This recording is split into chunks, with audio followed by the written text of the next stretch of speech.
into it. And the first thing I'm going to talk about is exam technique. And again, you probably know this already, but there's no harm in going over this thing again. So the first thing I'd say is time management. So your time management is going to be really important. When we look at this, we have the document question. So the document question is going to be 50 minutes. It's the first thing you're going to do in the paper, but we'll talk about that in a second. Then we have essay 1, essay 2, and essay 3. Now, all of these are going to be 40 minutes each. And that brings your 2 hours and 50 minutes. Now, so, okay.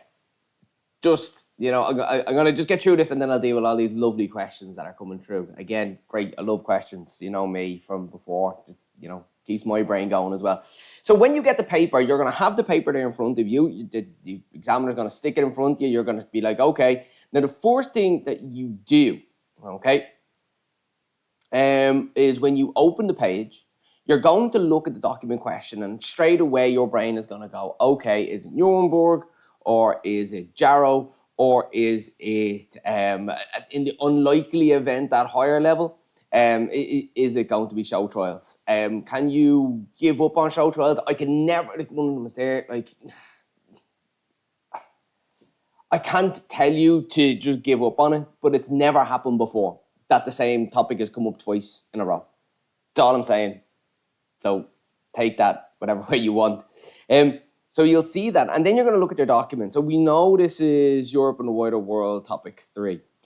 You know what you need to do. If you have 3 other sections of the course done, so you have, let's say, for example, you have America done, you have Ireland 2, and let's say Ireland 5. You could do it like that if you want. That's absolutely fine. Or you could do 2 Ireland topic 2s. And a Europe and the Wider World topic 6. Again, that's fine. Okay. What you cannot do is only do European sections or only. So you just can't do that. Can you do 2 on Ireland 2, and then 1 on, let's say, Ireland 3? Yeah, you can. Yeah, that's fine, because the course is covered. You have a Europe section and you have a Europe and the Wider World section. Absolutely fine. So what you do is, and I kind of mentioned this on the kind of the TikTok they put out earlier. I don't know if they put it out yet. I don't get to decide when the TikToks go out. Make sure you read the paper first, because it's going to be, you're going to get that paper. It's going to be 2 o'clock in the afternoon. You're going to open it. But the thing is, the questions that you're going to be answering, you're not going to be answering them for another maybe hour and a half, 2 hours. Give your brain a chance to actually absorb that question and to think about what's going on before you get down to actually answering it. If you just go, okay, document question, I'm going to do the document question, you spend your 50 minutes on the document question, and then you open the next page and you're surprised by the questions, that's a bad thing. You want to, again, I kind of mentioned this before, I always kind of get my students to visualize a big filing cabinet in your brain. And what you're trying to do is give the guy that works in your brain, that knows where all the info is, you just need to tell him, get me that information on, let's say Martin Luther King and the Montgomery bus boycott. I'm going to need that in an hour's time. You go, super, I'll have it for you. Oh, I need information on the treaty negotiations. Can you have that for me in an hour and a half? Yeah, super. Give that guy in your brain a chance to get that info. And that's all I'll say to you. Make sure that you look at those questions. If you have 3 sections of the course done, I think that if you're comfortable at those 3 sections, I would do the 3, unless you get 2 absolute, easy things that really work for you in one section. You will be guaranteed at least 1 question in each section that works on a case study, but sometimes there is only 1 question that works on a case study. So just be careful, because you might say, well, I know I did 3 other sections apart from Europe and the Wider World topic 3 with my teacher, but I'm definitely just going to bank on these 2. Don't go in with that mindset. Go in with an open mind and go, okay, well, let's see where this goes and have a look at the questions, because one of them might be nice. If you've only done 2 other sections, again, that's fine. Your teacher was perfectly reasonable to be able to do that. It meant you could go more in depth in those sections and get more covered, much more breadth of answer. Just be careful with those questions, because there's always 1 or 2 awkwardly worded questions are a little bit difficult. So just be, aware of it. So that's that for each essay that you do. So again, I'm just focusing on the kind of the essay part now. I'll just change pen to mix it up a bit. You're gonna need to have an intro. You're gonna have 6 paragraphs, and then you have a quick conclusion. In terms of your OE and your CM, your intro and your first paragraph are linked, and your 6th paragraph and your conclusion are linked, and then the rest of them are all individuals. And you need to have 6 different things to talk about. If you can only think of 5 different things to talk about, it is what it is. Have 5 different things to talk about. 4 isn't enough. If your teacher has been telling you, oh, you need 8, 9, 10 things, no, you don't. You get marked out of 12 for each paragraph. If getting 12 out of 12 in a paragraph is nearly impossible. It does not happen. But what is very possible is to get 10 out of 12. So if you get 6 10 out of 12s, that gives you a very strong OE mark of 60 out of, CM mark, apologies, cumulative mark out of 60 out of 60. So bear that in mind. Getting 5 perfect paragraphs is simply not going to happen. But you could get, 6 excellent paragraphs, or even 6 very good paragraphs. 6 very good paragraphs is going to get you maybe 53 out of 60, which is still well on the way to getting, if not a H1, a H2. So bear that in mind as you're going along. So just, keep that in your head as you're going.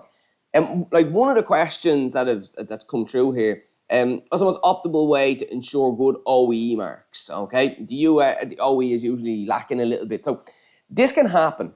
And the best way, and again, I'll just kind of pull down here so we have a small bit of space.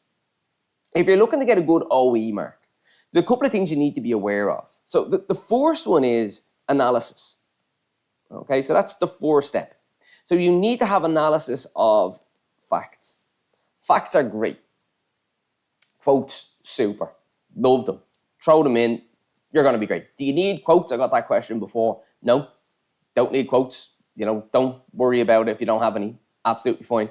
But facts, you need lots of facts. You really want to be peppering each paragraph with maybe about 7 or 8 solid facts. If you have statistics, great. Throw the stats in as well. But, facts, hugely important. However, you being able to tell me why that fact is important and being able to analyze that fact is vital. So if your cumulative mark is high, well, there's quite a lot of fact that's in there, great. But if your OE is lower, maybe you're not analyzing those facts as well as maybe you could, okay? So just bear that in mind. So that's the first step to getting a good OE mark. The second one is structure for a good OE mark. You have to have a solid intro and an actual conclusion. And the conclusion needs to actually finish that answer. Each question has been set up as discuss the importance of, or,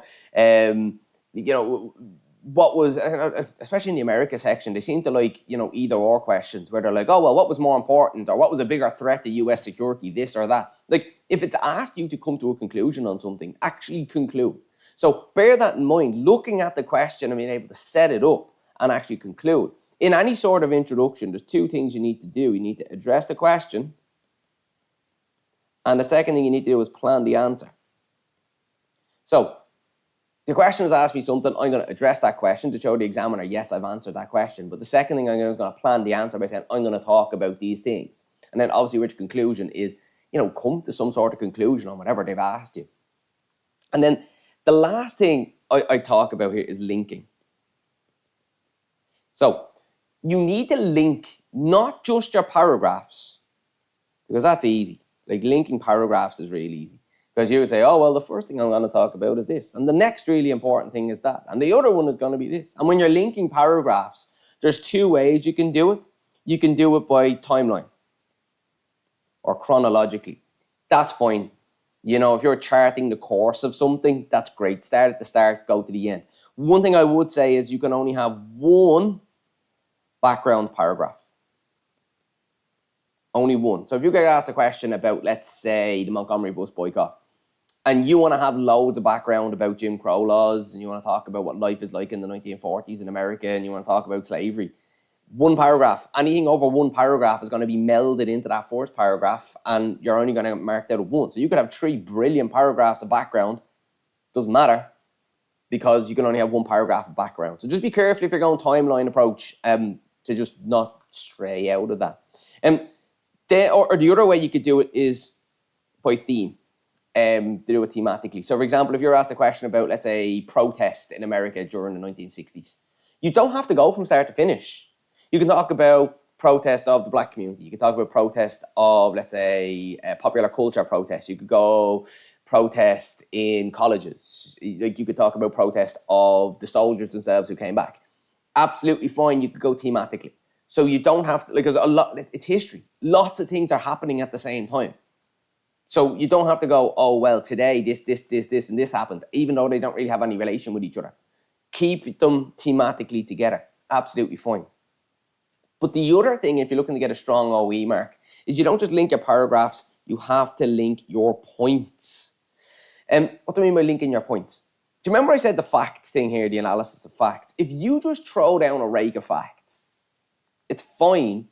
But if you can tell me how one fact leads to the next fact, which leads to the next fact, which leads to a piece of analysis that's important, which led to the next thing, it means your paragraph has a lot of better structure than it would be if it didn't have that. And that's where you really pick up your overall evaluation, because they're evaluating your skill as an historian and your skill as a writer of an essay. So that's pretty much what they're looking for with that. I'm hoping that's a help for the evaluation of the overall evaluation, so your CM and your OE. So now that I've done that kind of overview, I'm going to have a look at these million questions that have come in. So just give me 2 seconds and we'll try and get through as many as I can. Banking on the moon landing, I wouldn't bank on anything. That's just my theory on any sort of thing. But when you bank on something, you really are limiting your options. But the moon landing isn't just the moon landing, remember. Moon landing is going to be space race. Moon landing is going to be technology. The moon landing is going to be Cold War. Moon landing happens in the 1960s. So you can bring in other aspects with the moon landing. You can bring in Vietnam War. You can bring in Cold War. You can bring in public protests. Like all of these things happen in the 60s. You can bring in civil rights. So you don't know what the question is going to be. The question could be about America in the 60s. That's the moon landing. You know, and it's the build up to that as part of the space race. So don't just think about banking on one thing, because if you look at that question and go, oh God, I can't see the moon landing in that question. But the question could say America in the 1960s. America could say, the question could be economic crises, or America from, economic boom to bust. That's still the moon landing, because what did they spend all their money on? The moon landing, So don't just think, okay, if moon landing doesn't come up, I'm screwed. That's not how it works. It could come up in a more roundabout way. So make sure you read those questions really carefully to make sure that you understand what it's there. What are the odds on could they add on topics? Could they add to Vietnam and US economy? I think I just kind of talked about it there. With Vietnam, they could say, here, tell me about Vietnam, causes, course, and consequences. But they could also say, talk about Johnson's presidency. Or they could talk about presidency in the 1960s. Which means you're pretty much starting with Eisenhower and going right the way through to Nixon. So they could ask about Vietnam, tell me what happened over there. One question that they asked that I thought was really interesting there last year or the year before, where they asked about the impact on Vietnam, in Vietnam, so the Vietnamese people and the Vietnamese government, and in America, which I thought was quite an interesting way of looking at it. So remember, Vietnam isn't just what happened over there. It's the politics involved, it's Truman Doctrine, it's domino theory, it's economics. So there's loads that you could add into Vietnam. So, and again, like public protest, Muhammad Ali, like all of these things link in to what happens in Vietnam. So don't just think about Vietnam, it's Vietnam and, which I think would be more likely to come up. What else have we got? Covering partition. treaty, Lyndon Johnson, race relations. Again, I'm not going to say like you could that could be perfect. I don't know. It's all I'm saying. Like you're covering solid ground, but again, if you're going to do Lyndon Johnson and race relations, throw in and out the what you call it, the Apollo landings as well, just to have those three covered. If you're covering kind of partition and the treaty, that's kind of the same thing. But again, I would bring in other aspects of that part of the course, such as the kind of Eucharistic Congress and stuff like that, just to have those case studies covered. You can leave out show trials and hope for the best. Again, I can't tell you no. All I can say is, all I can say is they've never done it before. Your teacher did not do Vietnam. Okay, that's not great, but it's not the end of the world because there's going to be 4 questions there. Vietnam is a huge part. Now, your teacher mightn't have done like the war in Vietnam, but they could have done lots of other things that were happening at the same time. Now, the case study is Johnson and the Vietnam War, so I don't know how your teacher would leave out Vietnam. It's not something I'd do. But again, there's other aspects that could be asked as part of, life in the 60s in America. But like I said, there's going to be 3 other questions.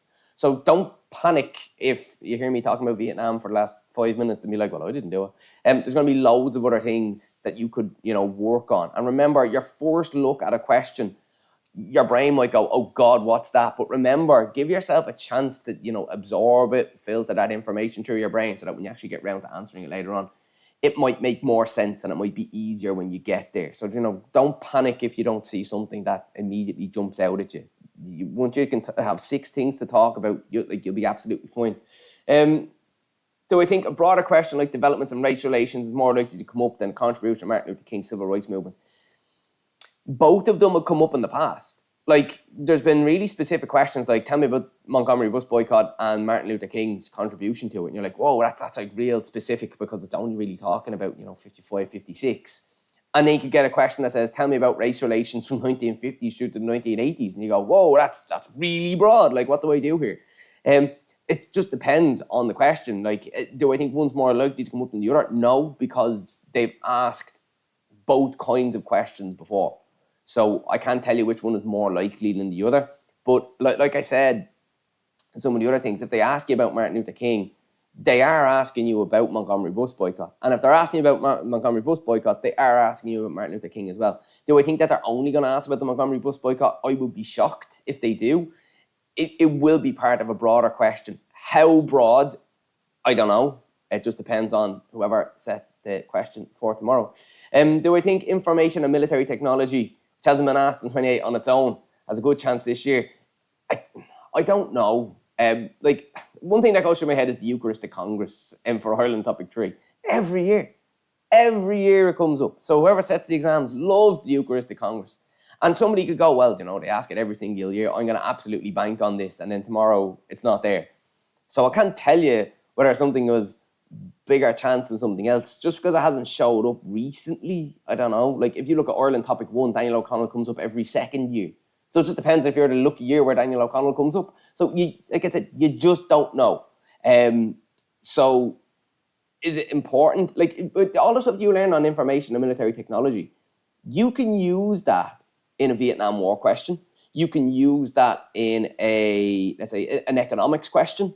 You just need to frame it slightly differently. So just because it doesn't come up in the way that you expected it to come up, you can filter that information and kind of move it around so it still works for you inside of whatever question that they might ask you. And remember, the information doesn't change. The only thing that changes is the question. So you just have to fit the information that you have to the question that's given to you there. Hugo, thanks for the nice comment. That's nice. Lara, sorry, should you add information on issues in society now?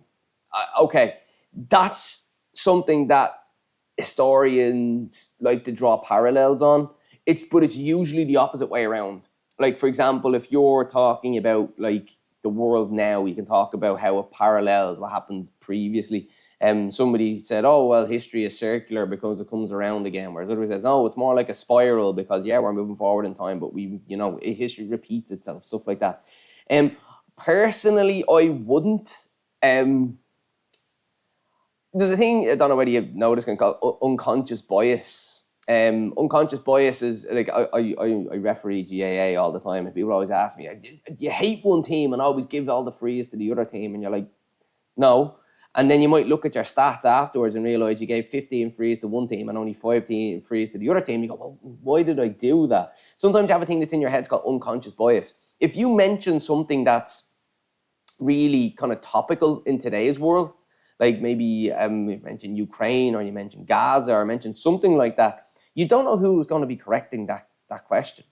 And you don't know whether they're going to have a conscious bias or an unconscious bias. For me, I wouldn't do it. And remember, the course does finish in 93. So if you're bringing up modern stuff, it doesn't really work. So again, just be careful if you think about moving in something like that. Again, I wouldn't use it, but I'm not telling you not to, like you're you. 3 to 4 essays per topic, a safe bet, yeah. I would be shocked if somebody has like 4 essays covered for each topic and don't get one. And especially if your 3 or 4 essays really focus heavily on those case studies, I would again be absolutely shocked. They've never not asked the case study. Now sometimes they won't say, tell me about the case study. It'll be, tell me about race relations, and half of that essay is going to be Montgomery bus boycott. Predictions for nation states and tensions questions likely to come up. Again, focus on your case studies. I wouldn't be too au fait with those sections of the course. I know in kind of Europe and the wider world topic 5, I've done likes of kind of Katanga and things like that, like and kind of and India, and like focus on those things. But again, a question about Katanga is really like that could be a Cold War question. So you could be talking about international relations between America and Russia, something about India and Pakistan and the kind of Indian independence. Like these are going to be questions that are going to be linked with kind of more world events. So don't be surprised if they don't ask about it really obviously, but they could work in as part of bigger questions. If they ask a question on the Apprentice Boys, would combine with another topic. So for anybody who's doing Northern Ireland, if you've looked at some of the past questions on Northern Ireland, the case studies have always come up as part of a bigger question where you have to answer about maybe 2 or 3 different things, or you get a choice. Like the Sunningdale Agreement hasn't showed up on its own like before, but it's usually that and Anglo-Irish Treaty as well, and you have to merge 2 of them together. Or what was a bigger problem in Northern Irish society, this or that. There's been a question about Derry in general in the 1960s. That's 2 case studies. That's Apprentice Boys and it's Coleraine. So in general, Northern Ireland, the case studies are coming up as part of a couple of different things. So just be wary of it. Is it important to fill up a timeline for a question? No. You don't have to do a timeline for a question. So the question that I've been asked here is, let's say you get asked a question about race relations from 45 to 89. Do you have to go, well, in 45 this, and then 48 this, and then 51 that? No. You could pick 5 or 6 aspects of race relations and talk about them. For example, it said your teacher didn't cover the busing. Yeah, like you don't have to do it, but like if you know a bit about it, throw it in as a fact. What he's talking about here is after Brown versus Board of Education, where they desegregated schools, because American society is set up in such a way and segregated in such a way, is that it's black townships were here and white townships were here. So how do you desegregate something that's inherently segregated? Well, what they did was they bused white students over here to black schools, and they bused black students over to white schools to make sure that there was no longer black and white schools. And there was carnage in America about it. It's one of the reasons why there's quite a lot of private schools in America, because private schools, you can have an admissions policy that can exclude people, that these kind of things didn't happen. That's, again, just examples of that. You could put that in as part of bigger things. Just because your teacher didn't cover one thing doesn't mean that the whole question falls down on you. You can still have other things you can talk about. If I'm doing Ireland topic 2, would I leave out home rule? I wouldn't, because it shows up twice. home rule shows, like, again, which aspect of home rule you're leaving out. If I had to pick one to leave out, I'd leave out the home rule crisis, which is kind of 1912 home rule, John Redmond home rule. I would definitely do Parnell home rule, because it's the 85, 86 elections. It's the land question, and it kind of merges those two things together. Like Ireland from 1870 up to about 1892. Like that aspect of home rule is going to be really important. So if I was to leave out one and just study the other one, that's the one I do, simply because it's the case study. For the importance of propaganda with Nuremberg rallies, what should I write an answer on? Well, the first thing you need to understand about propaganda is to have a working definition of propaganda. So for propaganda, for me, it's information that is, I write them down because, just handier that way. So information that can be, where are we? So this, if you do get a question about propaganda. So information that is, oh my God. And would you believe I'm actually an English teacher? So let's try this again. True. It can be false. It can be exaggerated. Or it can be omitted. So it's info that does all of these things, okay? So somebody can say, well, the information is not false. How is it propaganda? It doesn't matter. The information could be 100% true, or the information could be 100% false. It could be exaggerated. Oh, we had a marvelous victory today against the enemy. You mightn't have, or there could be one case where somebody might, from a particular ethnic group, might have done something bad, but you could exaggerate it to make it look really awful. Or the other thing is you can omit information, because that one person from that one ethnic group might have committed one crime, but 100 Germans might have done the same crime, but I'm going to omit that information. Like, the whole point about is it's info, but what is it designed to do? Well, it's designed to make you think in a certain way. So to make you think in a certain way. When you look at propaganda, you need to think about what is the purpose of it? What are they trying to make me think when it comes to propaganda? And if propaganda is successful, what you then do is you think without thinking. Now, that sounds oxymoronic, but let me explain what I mean. If you're a German in Nazi Germany, in 1932-33, it's been explained to you just why, anti-Semitism is inherent, like why it's so good, like the importance of, being anti-Semitic, how the Jews are this. And like, you kind of have to think about it, you have to absorb that information. Whereas if you look at Germany in 1942-43, when the Holocaust is taking place, that's like the final solution kicks in. Well, you no longer have to think about what you're doing. You just see something and you think that's bad, or Jews are bad. You now no longer have to do this second part of where you have to assess this information and absorb it and think about it and synthesize it. It just is what it is. So we'll run through that one more time when it comes to propaganda. You are given information that's true, false, exaggerated, or omitted. It's designed to make you think in a certain way. And what it does then is, over time, it makes you think without thinking. Your brain just thinks something and you don't think about the why. The why is no longer important. The how is no longer important. A lot of it is linked in with cult of personality. And when you think of cult of personality, and I make this joke every time, I'm going to do it again, don't think about CM Punk's entrance music. What you need to think about is, when you think of an election, like some of you guys are 18, probably voted in the last election.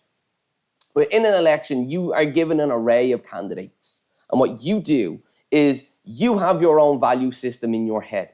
You look at these candidates and look at their kind of ideas and their values and what they think about things. And what you do is you see which one best aligns with the way that I think.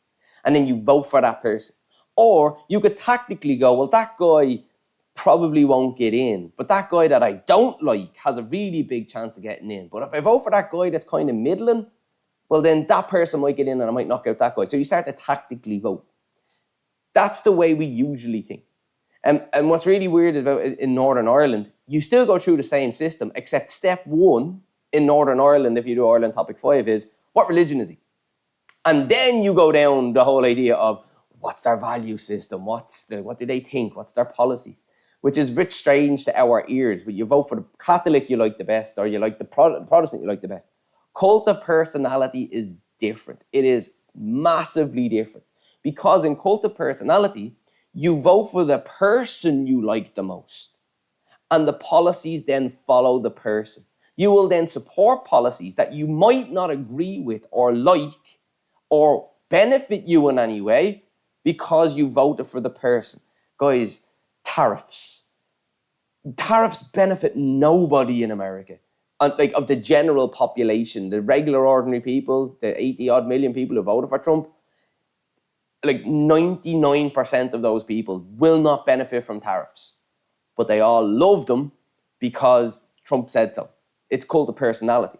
So again, if you're looking at, like, say, Nazi Germany, they support Hitler, and because they support Hitler, they support the policies of Hitler.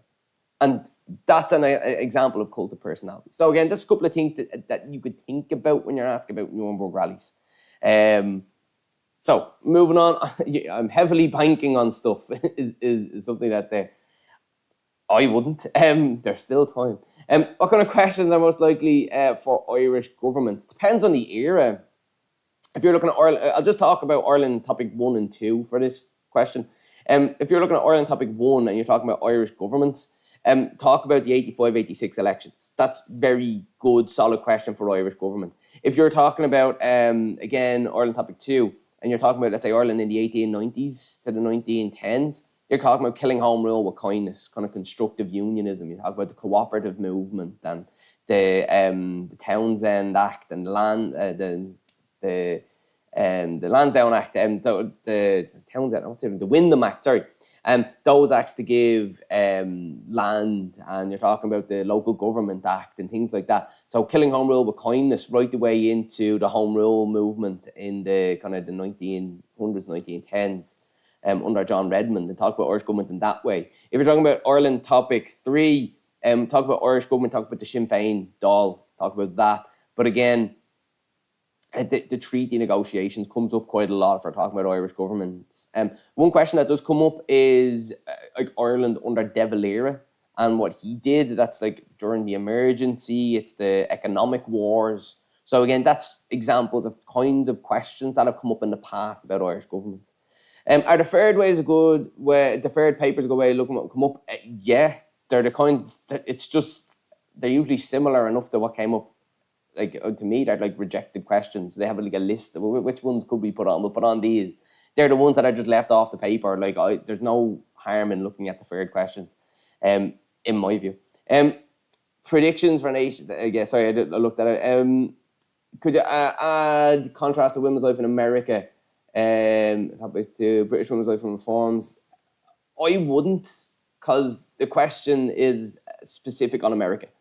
So if the question specifically talks about, like you're talking, let's say, like I said, Betty Friedan and the feminine mystique, and you're talking about, let's say, second wave feminism versus third wave feminism and stuff like that, like you could mention parallels with what's going on in Britain, but I'd mention it for just a bit of like broadness and scope. Might help your OE, but like I wouldn't go into any depth and detail on it simply because the question doesn't ask you to, for want of a better phrase.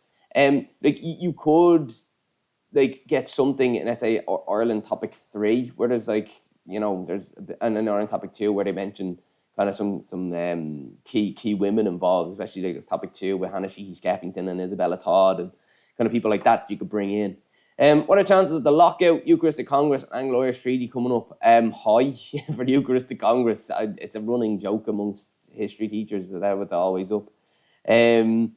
But again, it mightn't come up as simply telling me about the Eucharistic Congress. It might come up as a broader Irish society kind of question. It's the same with the lockout. The lockout is an economics question. Like, it could come up as part of Ireland's economy in the kind of 1900s. And again, the Anglo-Irish Treaty, again, treaty negotiations. And with the treaty itself, a lot of the questions aren't asking you what's in the treaty. It's usually about why was the treaty so controversial? What problems did it cause? So just again, bear that in mind. One there. Why is Sunnydale Agreement nearly always on the paper in some form or another along with it? Yeah, it comes up all the time. And the fact that it comes up all the time means that you should be prepared for it, but also understand that you can't just do Sunnydale Agreement. You're going to have to link it in. Now, the Sunnydale Agreement could be like 60 to 70% of that essay, and you bring in Anglo-Irish Agreement. Or, by the way, they usually only say pick two. So just be careful that you don't do all three in your essay, like 2 paragraphs on each. Just be careful. But you can have 4 paragraphs on Sunnydale Agreement with 2 on the other, on one of the other 2, and you're still covering all your bases on that question. My teacher didn't do Vietnam. I finished. No, I kind of talked about that already. How realistically, how more do I think that they're going to come up? I don't know. The show trial, sorry, I don't know personally. Race relations and Lyndon Johnson, don't bank on it. A question like America in the 60s, would you get marked down for not mentioning certain events, for focusing too heavily on one event? You won't get marked down for not mentioning certain events, because if you have a nice broad answer, but it doesn't mention one big thing, like, don't worry. Like, what I would do is I might mention that one thing and not necessarily go into an awful lot of detail on it, but just say, look, I understand that this happened and that's important. I'm going to put it in. I'm not saying it didn't happen, but I'm going to talk about these other things, which I think are more important. I know more about them. I can analyze them better. But I wouldn't focus heavily on just one event. If you get asked a question like America in the 60s, they're really looking for lots of breadth in that answer. They're looking for, economics. They're looking for social. They're looking for Cold War, political. So they want you to look at it in a couple of different kind of ways than just, America in the 60s, I'm going to talk about Vietnam. That's not enough. You're going to have to talk about other things that are happening at the same time. So again, you won't get marked down for, I did a question on America in the 60s and I didn't mention, let's say, something big like public protest. You might get marked down a small bit, but if you have, especially for the OE, but if you have a really strong answer that talks about 6 different things, it's hard to mark it down. Excuse in Vietnam, what US topics are predicted to come up this year? Again, space race, but not just space race and Apollo landings. It's a Cold War technology economics question. They do like to ask a presidency question. They've done it in the past. So again, maybe something on that. There's usually one question that focuses on the early part, because America goes from 45 to 89, which is a huge gap. And a lot of the kind of the meteor stuff doesn't kick in until the 1960s and race relations until the 1950s. But you can get asked questions about Truman and Eisenhower and the Korean War. So just be, careful on that. So again, race relations is always a good one. Apollo landings doesn't come up very often, but again, something that, it is a case study. Is it bad to do 3 Irish essays? No. I kind of mentioned it earlier, like your Europe and the wider world topic 3 is going to be your document question. So Europe is covered. It just means you have to do, let's say, 2 from Ireland 2 and 1 from Ireland 3. Like, that's fine if you want to do that. But again, if you have like America covered as well, don't go into the exam thinking, well, I'm not going to do that, because just be careful. Like, open up your options rather than close them before you go into the exam. Do I think Sunnydale Agreement will come up? It usually does. That doesn't mean it's gonna come up again, but it usually does. U.S. economy is a banker essay. There's no such thing as a banker essay. I know you're all wanting. Not the time banker has been used here. It's like, can I bank on this essay? It's like, no. But U.S. economy does come up a lot. And even if it doesn't come up as tell me about the US economy, if you got a question about US in the 60s, that's an economy question. If you got a question about Vietnam, that's an economy question. If you got a question about the Cold War, that's an economy question. If you got a question about Reagan and Reaganomics, that's an economy question as well. Like, economy comes up as part of a rake of other essays as well. So just be careful if you have US economy banked and don't see it really explicitly in a question. It can be there as part of other questions as well. What length do I recommend per paragraph? For me, it's word count. I always kind of go by word count. I think that's the best way to look at stuff. For me, about 120 to 130 words. which sounds like a lot, because when I'm an English teacher as well, and I say here, look, a paragraph should be maybe 80 words, 80 to 90 words. But you're not being marked per paragraph in English. You're being marked generally, overall. They read the answer and mark your PCLM. Well, here they're marking you specifically for each paragraph. So I recommend about 120 to 130 words, I think, is loads. I think that's a good, solid one. But you might be a slow writer. If you're a slow writer, I'd rather have 110 really good words than you overplaying your hand, writing 130 but only getting 4 paragraphs done. So it just depends on the person. If you're a really speedy writer, great. In terms of length of paragraph, I fit 13 words a line when I'm writing on an A4 page. Somebody beside me might fit 6 words a line. So I'm not going to say it needs to be this amount. But again, I always, and if you look at the samples that are up there on the website and stuff, I always put a word count beside them, just so you see what the 140 words kind of looks like. That's why I kind of have most of them in 140 words. Next one, is there a very broad range of dates of 45 to 89 when you're penalised for not addressing the whole range of dates? Nope. But I would always have a little bit on the start and a little bit on the finish, even if it's just an intro to it. Like, for example, if I get a question that says important events in the US economy between 45 and 89, would I start with the 1960s? No, I wouldn't. I'd start with at least the 50s. So just be careful. And again, race relations from 45 to 89. Like, do I jump in at 1955, 56 with the Montgomery bus boycott? No, I'd have a little bit before that as well. So just, you won't be, like, you'll be penalised a little bit if you only focus on this. But even if you mention those earlier dates or the later dates, that's absolutely fine. Because your essay might really focus on particular ones in between. So just going to bear that in mind. What I think is the most important thing to know for the short questions that start the document question. Okay, yeah. So you see those short questions that start the document question? One sentence. One sentence is enough. They're the easiest marks on the paper. They're going to get 4 questions and they get 5 marks each. And when you think about how hard you have to work to get 5 marks in a paragraph compared to the 1 sentence answer that you have to do here, basically they're going to be really simple comprehension questions. But there's usually a trap or two in them, where instead of 1 piece of information, you might need 2 pieces of information, according to the marking scheme that they'll invent after these exams are done. So, like, for example, there was a question on Nuremberg a couple of years ago where it was like, describe the music or something. So, but if music was mentioned twice in the document, if you only put 1 bit down, they might mark you down and say, well, you only mentioned 1 thing. And you're like, well, it didn't say I have to mention 2 things. But their marking scheme might say, well, everyone got the right answer, so we have to mark some people down. So therefore, you have to mention 2 things to get 5 marks. But if you only mention 1 thing, you only got 3. Which sounds mad, I know. But just be careful. You just need 1 solid sentence that answers the question. And if the question is mentioned maybe twice in that document, mention it twice. In your answer. But again, nothing more than about maybe 20, 25 words for your answer. Just 1 solid sentence that answers the question for those short questions that start the document. Facts and quotes and 4 essays, and then 2 essays. Bones of stuff with a proper essay. Okay, this is a really interesting question. Basically, it says, what happens if I've only got the bones?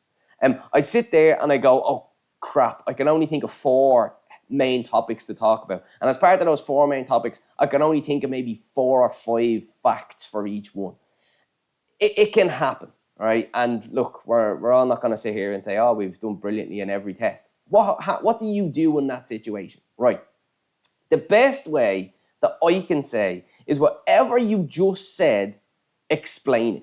So if you throw in a fact, then one of the things that this person says is the GAA. They've a bit on the GAA. And you write down, the GAA was invented as a part of de-Anglicization.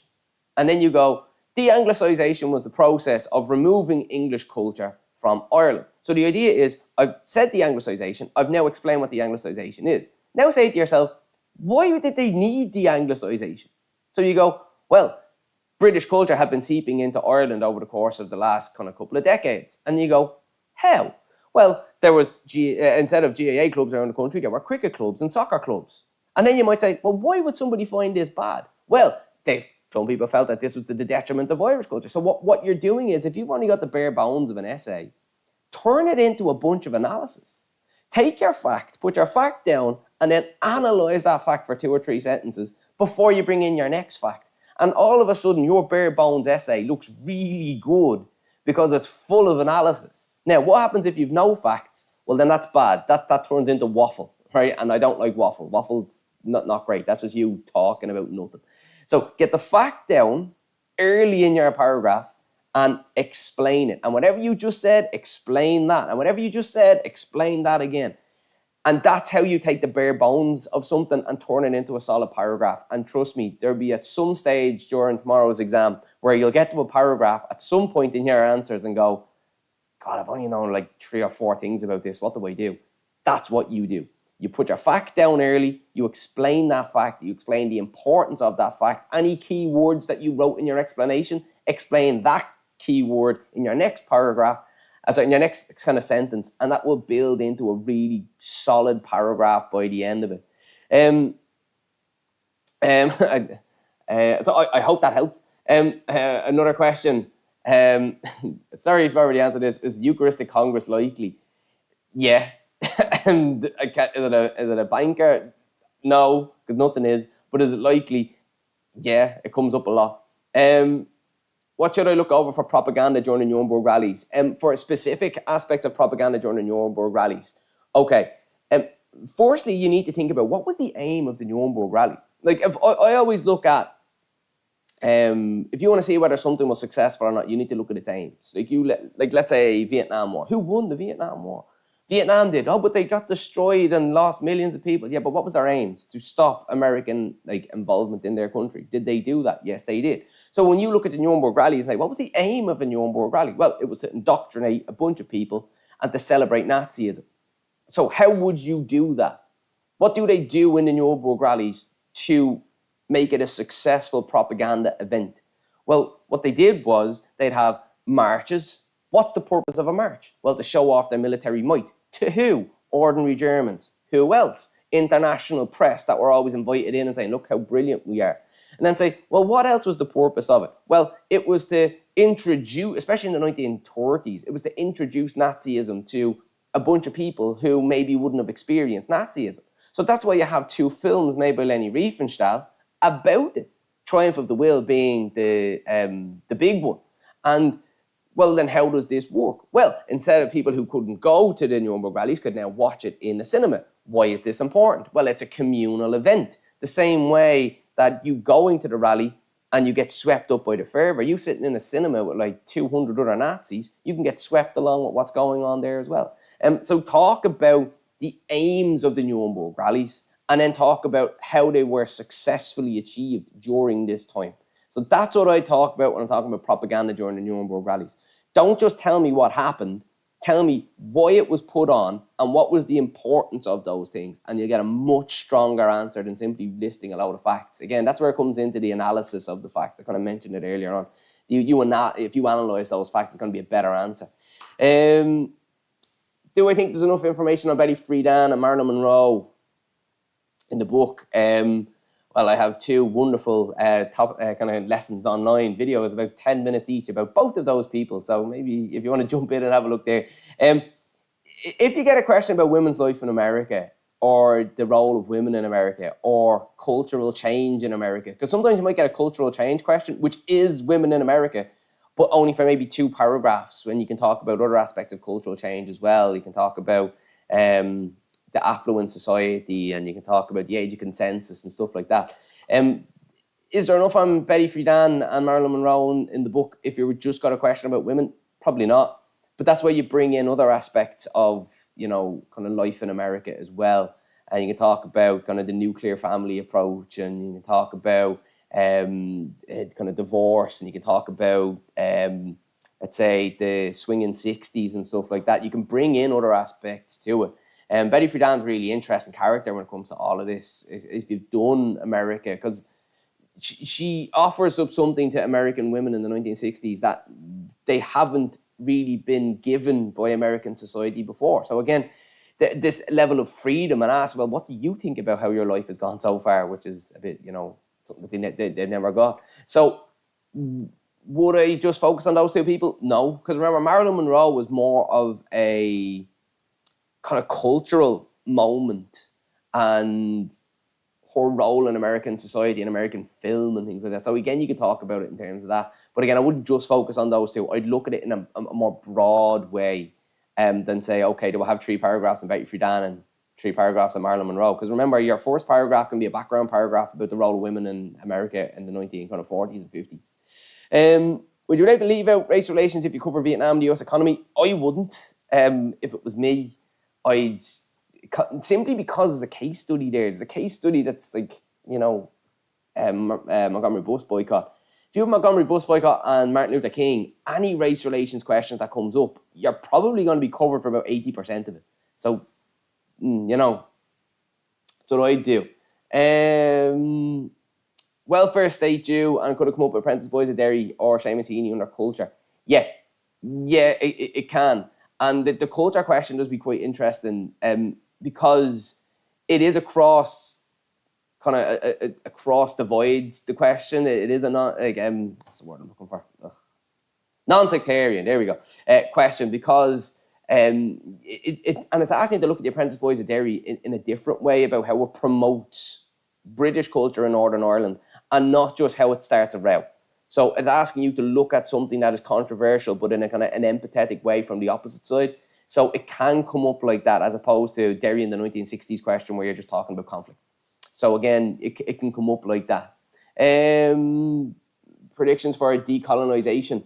Focus on the case studies. Talk about Katanga. Like that's going to be the core part of your answer when it comes to that. Talk about why Belgium were there in the first place. Talk about Scramble for Africa a small bit. You can talk about decolonisation afterwards again. But again, it's not just Katanga. You're talking about India as well, and about how that withdrawal from these places would leave a power vacuum. That's like if you have these colonial powers like Belgium and Britain that leave these areas, this whole power structure was set up for the last, couple of, like at least 100 years, and in the case of India, a couple of 100 years. What's going to fill that power vacuum? So if you get a question about decolonisation, you'd start with why were they there? They talk about why did people want them to leave? What did they do to get them to leave? And then what was the impact after they left? Did somebody try to step in, like in Katanga, where you had, that is an aspect of Cold War, where you have like America and Soviet Union going after kind of uranium mines and lithium mines down there, like really resource-rich area. So again, you could talk about things like that. Quick review of Jarrow. Okay. Okay. Well, Jarrow, was it successful or not? By the way, I'm hoping this kind of style is helping. Again, I think on my timeline, I'm finally down to 8:30 on the timeline. I'm up, 8:54. So yeah, look, we're getting through this. So let's keep it going. Jarrow. So how would Jarrow be asked? Jarrow on the contextualization question. In my head, there's 2 ways it can be asked. Number 1 is successes and failures of the Jarrow March. But they asked it like that before. Like when this came up previously, that's this exact question they asked. If you get asked a question about successes and failures, you need to look at the aims. What was the aims of the Jarrow March? Well, we want work in Jarrow. Did they achieve those aims? No. The government didn't actually give work to Jarrow. What gave work to Jarrow was rearmament. From 1937 kicks in 38 and then into 39 as well. That's the thing that brings down unemployment. That's the thing that reopens the steelworks. It's the thing that reopens the shipyards. Not those 200 men marching down to London. Another failure is in the landing. I always talk about sticking the landing. With my students, the analogy I give is if you look at ski jumping, you could go down that hill beautifully. You could go into the jump amazing. You could glide through the air beautifully, and then you could tangle over your feet and kill yourself right at the end.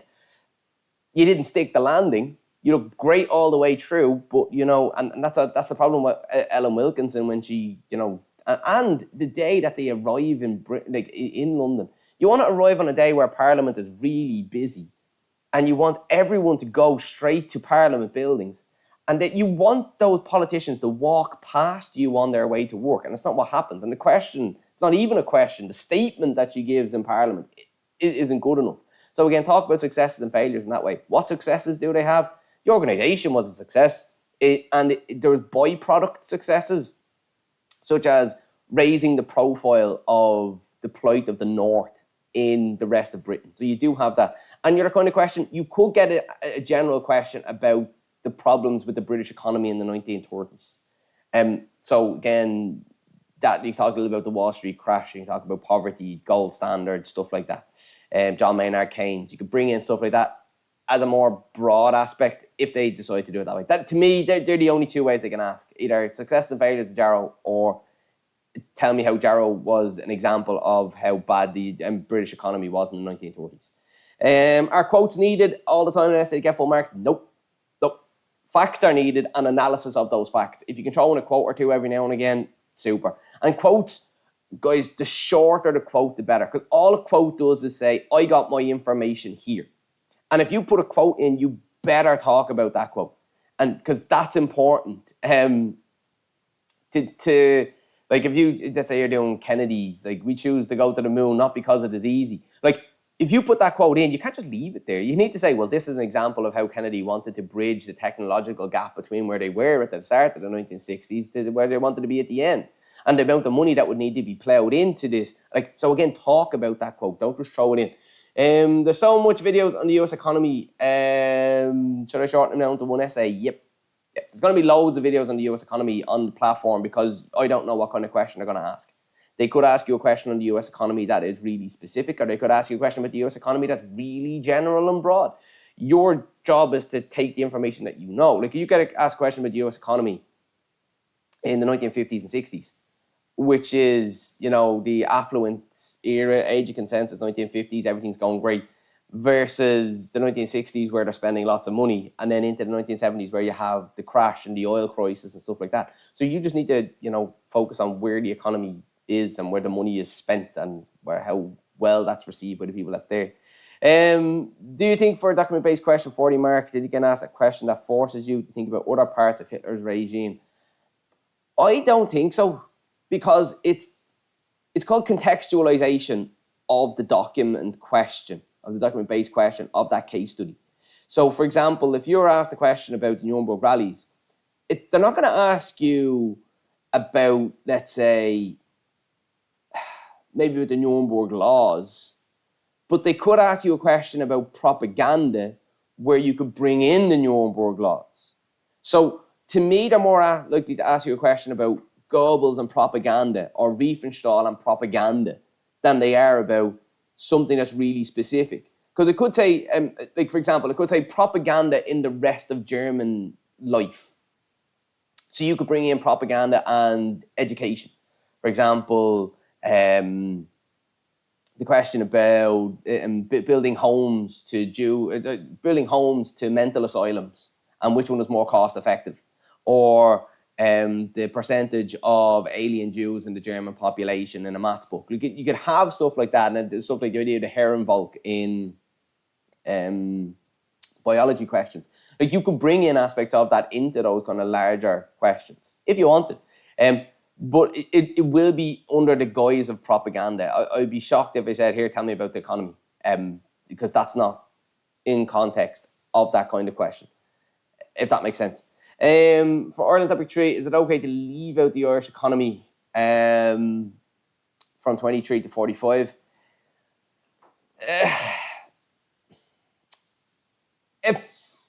I'm not going to say it's okay to, but it's not one of the case studies. So if it's the night before, like, if you wanted to focus on something else, I'm not gonna say no. But the economic war and the governments, the De Valera governments, you can bring in the Irish economy to that and talk about in terms of, like, you can. But again, is it there's other things you could be focused on instead. Majority of America covered, and Eucharistic Congress. Again, no harm in looking at the old Eucharistic Congress.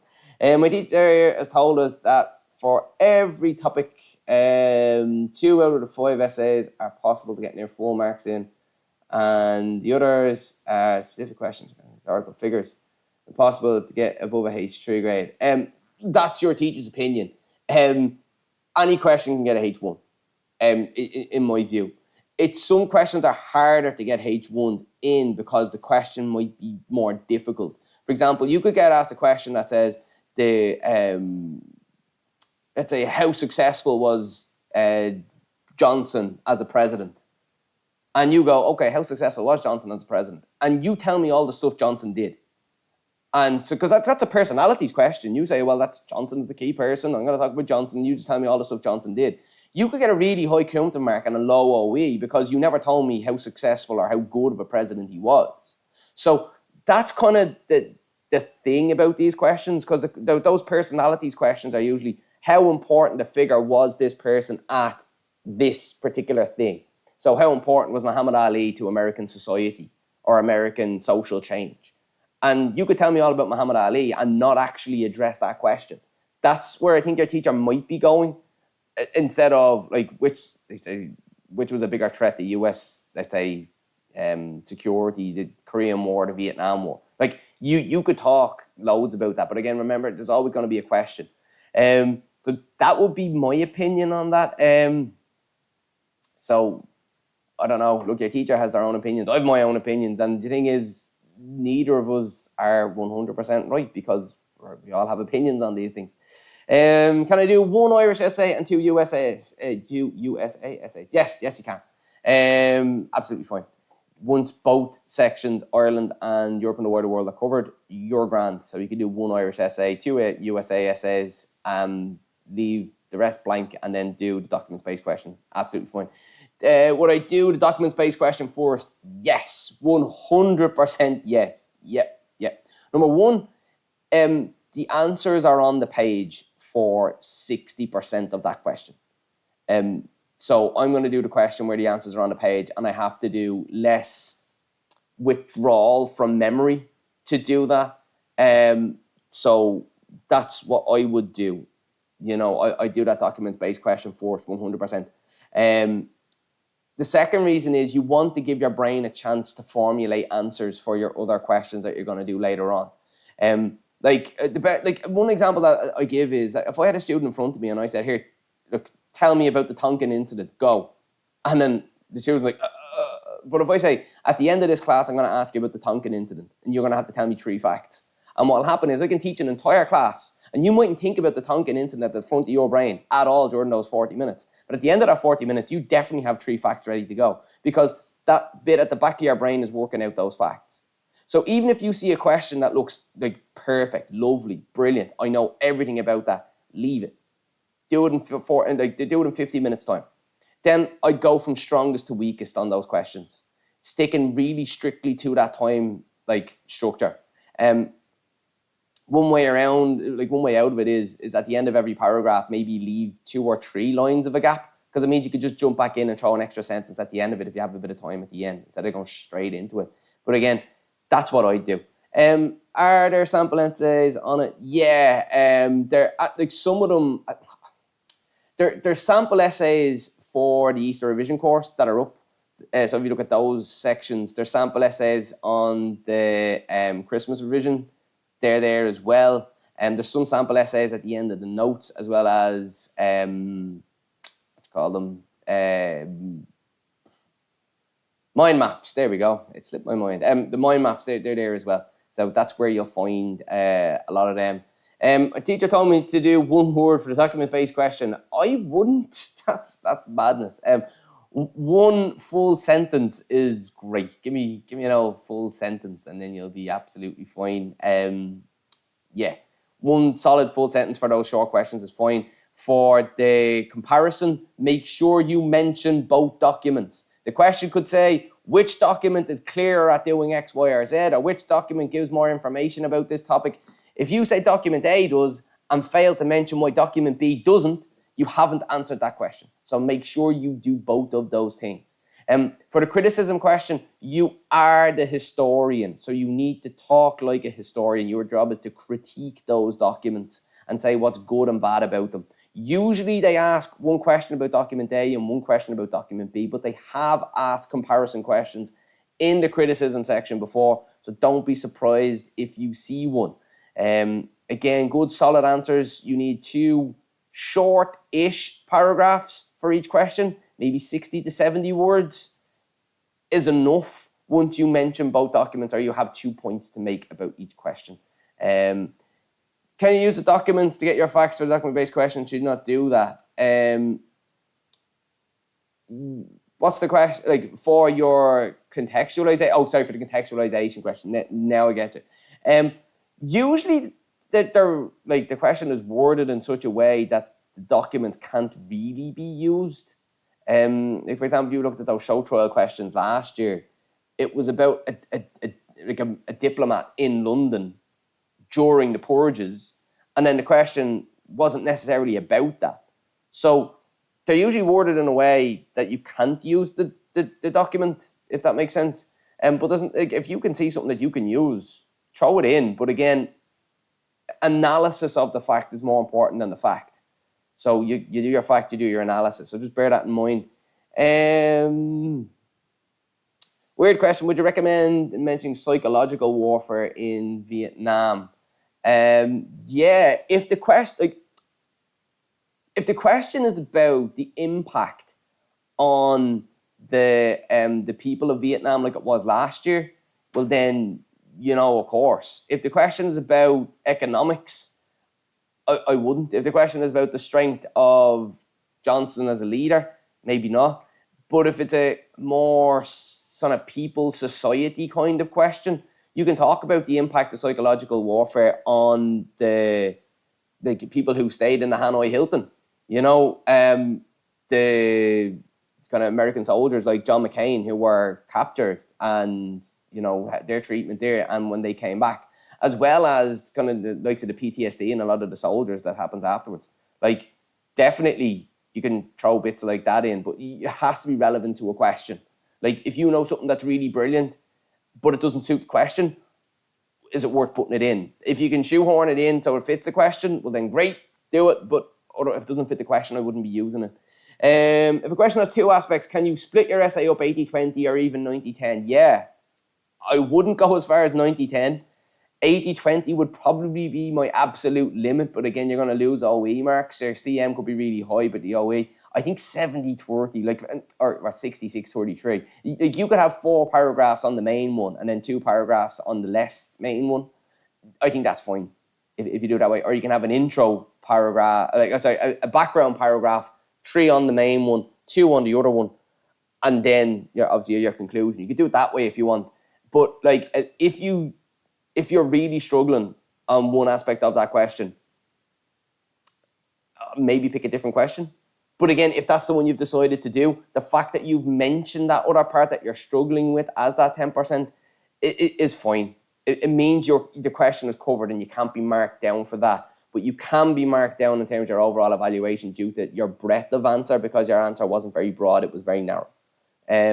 1 Irish and 2 from other sections, if you write about for the essay, well, yeah.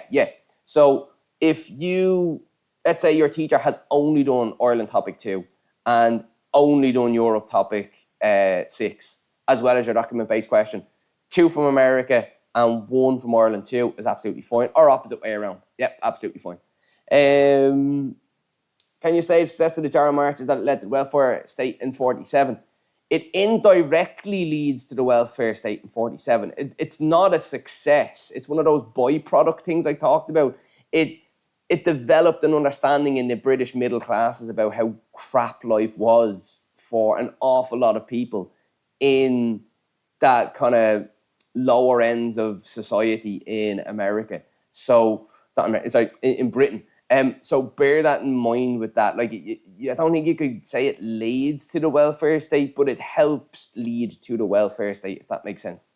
I would throw it in as one of my successes if I have a paragraph about successes near the end. Because the march was covered by a lot of newspapers, especially as it went down, and the massive amounts of success and publicity that it had in the north, that's, par for the course, because that's what it should get, because that's where the people are from.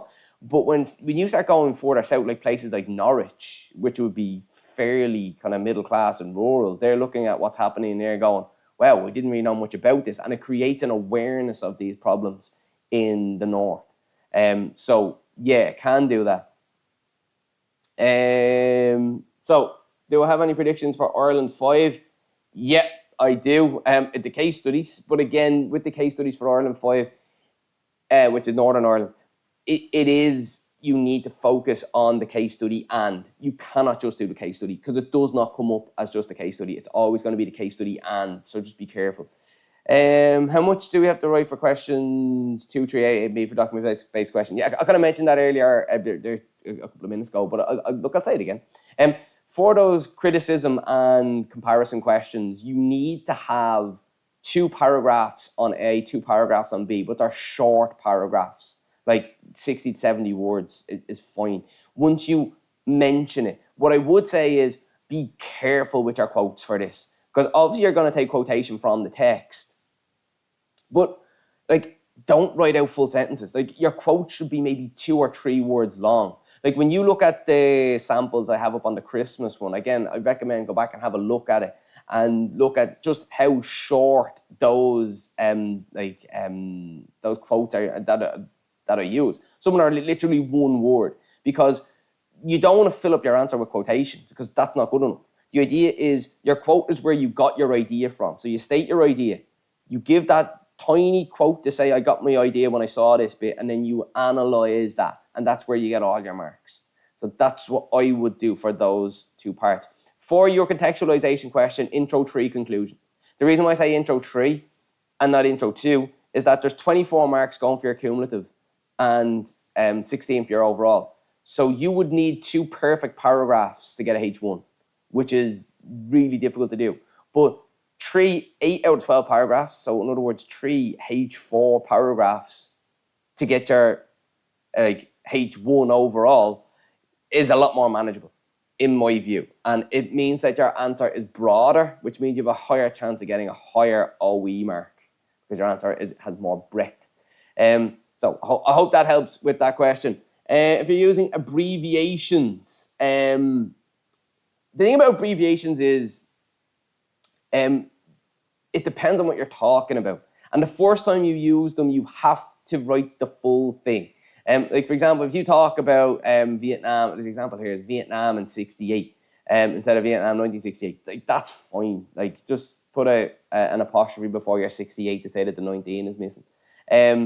But what's better is just to use people's second name. Like, you don't have to write Muhammad Ali every time. You write Muhammad Ali the first time, and then it's Ali afterwards. Charles Stewart Parnell the first time, Parnell afterwards.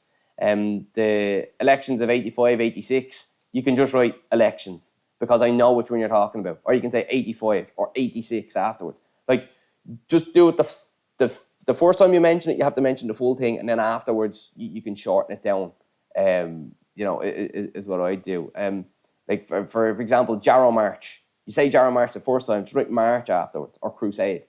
Apollo landings, just write landings after Apollo landings. So again, you can shorten it down to a shorter one instead of using abbreviations. That's what I do. Patrick said to write small essay plans.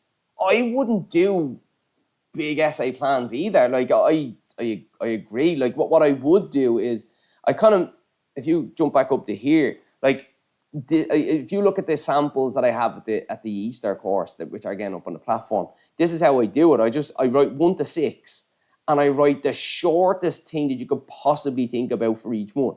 Like, for example, if I'm doing something on, let's say, race relations, what I'm doing is I'm going to write, let's say, pre-1955, and then I'm going to talk about, let's say, Montgomery bus boycott, and then like the intro to that. And then I'm going to talk about Montgomery bus boycott. And then I'm going to talk, for example, let's say the outcomes. And then I'm going to talk about, let's say, Martin Luther King after Montgomery bus boycott. Like, do you see what I'm doing here? Like, and then I'm talking about maybe, say, things like Black Panthers. And then after Black Panthers, I'm going to put in, let's say, race riots in the 80s.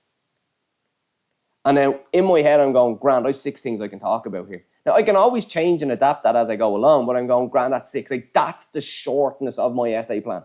That's it. I'm not writing any facts beside each of these things. I'm just going, I now have 6 headings to work off. Off I go and I write that essay. again, that would be what I would do in these situations. Again, I don't think you need big essay plans because I don't see the point. You've no time for it. You've only got 40 minutes to write the essay. Then, where else? What are recommends for timings for the document-based question? Question one, the contextualize, the comprehension question should be quick, but you still need to read the document. Like read the questions straight away before you go anywhere near the documents, and read the context of both documents. In other words, who wrote them, where the timeline, whatever. Like they're about to give you a bit of information. Then read the documents, underlining what you need for each of the questions. If you think you can use it, underline it about anything that links in, and then answer those questions. And the contextualization question, about 20 minutes for that. Yeah, about 20, 25-ish minutes for that, because the rest of it should take about 25 minutes altogether. But make sure that you answer the questions fully, is what I'd say. And for those comparison and criticism questions, make sure you mention both documents if it says mention both documents, which it will for the comparison question. Great. I kind of mentioned how long the question should be for that. Apologies. So how are the marks divided up in essays? I mentioned it here. So your cumulative mark is out of 60 and your overall evaluation is out of 40, okay? So your cumulative mark is you need to think, and again, the way that I think about this is that if you have 6 10-mark paragraphs, that gives you 60. And that doesn't mean you have to have perfect paragraphs. They just need to be very, very good. Not even excellent, very, very good paragraphs to get like a cumulative mark of 60. And the reason why I say 6 is because it gives you breadth of answer. You're talking about a broader range of things. Does it mean you need to know a little bit more? Probably. And what happens if you have 4 10 out of 10, let's say 10 out of 12s, and let's say 2 8 out of, 8 out of 12s? Well, then that's still 56. Do you know what I mean? Like, that's still really good.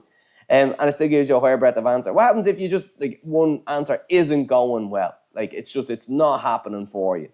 And you get, let's say, 8, 6 times 8. Now, I am not a maths teacher, but I'm nearly sure that 6 times 8 is 48, which is going to be a H2. Do you know what I mean? That's a H2, H3.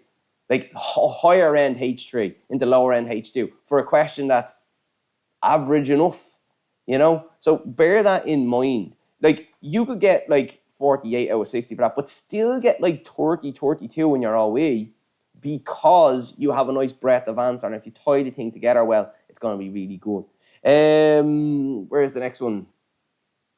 How many pages? Oh, I don't talk about pages. I talk about word count. So again, each paragraph should be about 120, 130 words. Could I spend more time on having a strong document-based question, a strong first essay, and score lower than the others? The scrape a H3. I know loads of people who do that. Yep, that can happen. The documents-based question is usually marked. You will get more. Like, the vast majority of students usually get more on the documents-based question because the majority of the marks are on the paper. So it's kind of hard to go wrong when they're sitting there in front of you.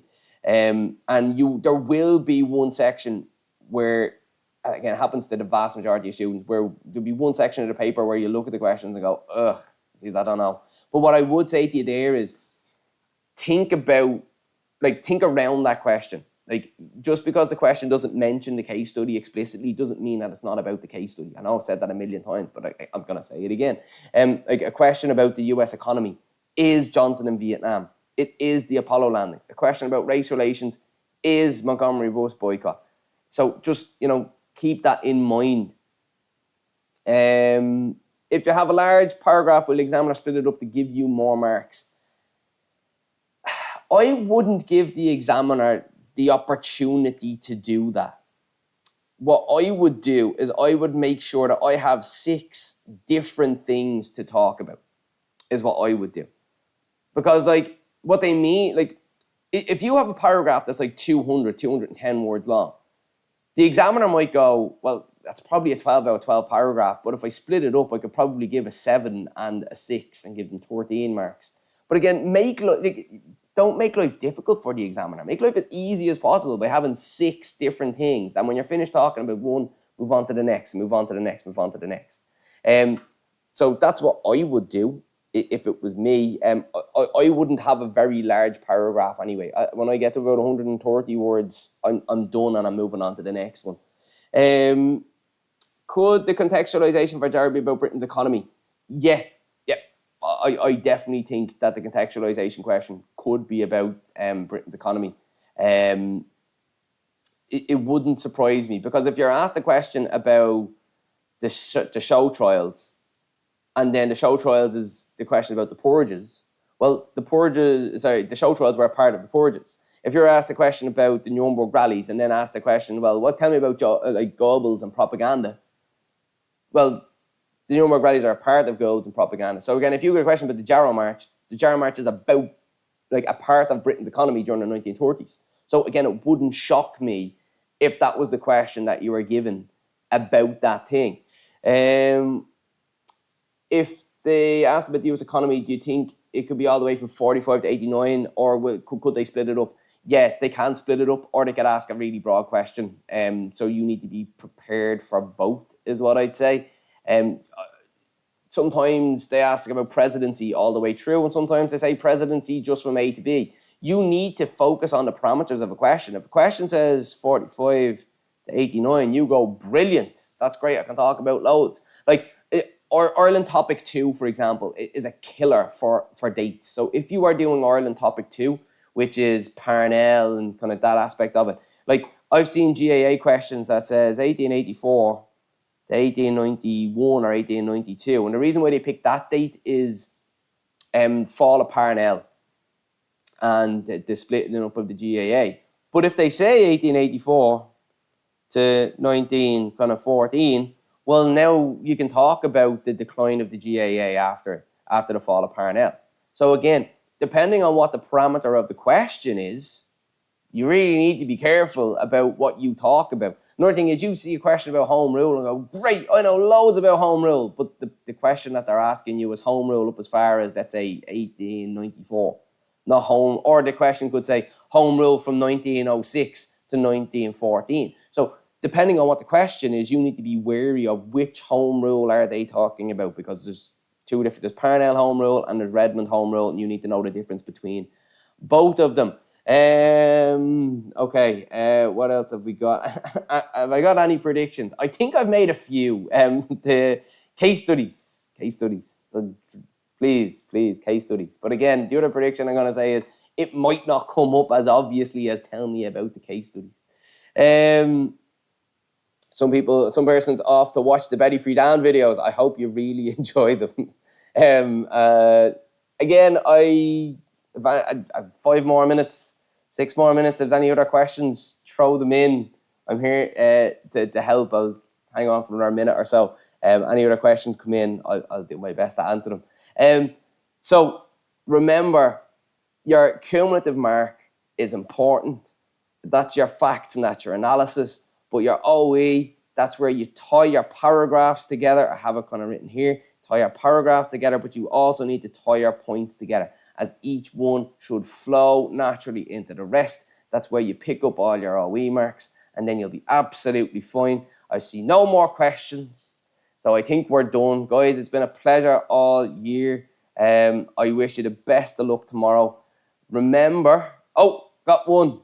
Cuba and Korea, is it likely? They usually don't, it'll come up as a Cold War question. Sometimes they ask, they're all flying in. Here's me saying me goodbyes, and now there's a few more.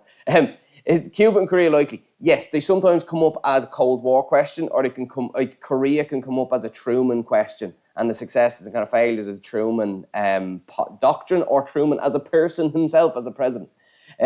Korea and Cuba has come up as which one was a bigger threat to US security. The answer is Cuba, by the way. Because one of them has a nuclear bomb that could be dropped on America, and the other one is just about the spread of communism in a country that's halfway around the world. So even if it doesn't mention Cuba and Korea, it could come up as Cold War. Less essays from topics if you're doing 3 topics. Yeah, it is. Like if you're banking on only 2 topics, you kind of need to know more. Whereas if you're doing 3 topics, you will probably have more, because remember, you have to pick 2 questions if you're banking on 2 topics, 2 questions from one section. Whereas if you only have to do one, you only need to find one that kind of suits you. Can you do 2 questions from one topic? Yes, you can. Sovereignty and partition. For sovereignty and partition, you have Eucharistic Congress, you have Belfast during the war, and you have the treaty negotiations. They're the 3 case studies. Focus on them, but also the extras, because the treaty negotiations, that leads into the Civil War, but it also comes out of the War of Independence. You're going to need to talk about both of them, because both of them could come up. Eucharistic Congress, you're going to need to talk about other aspects as well.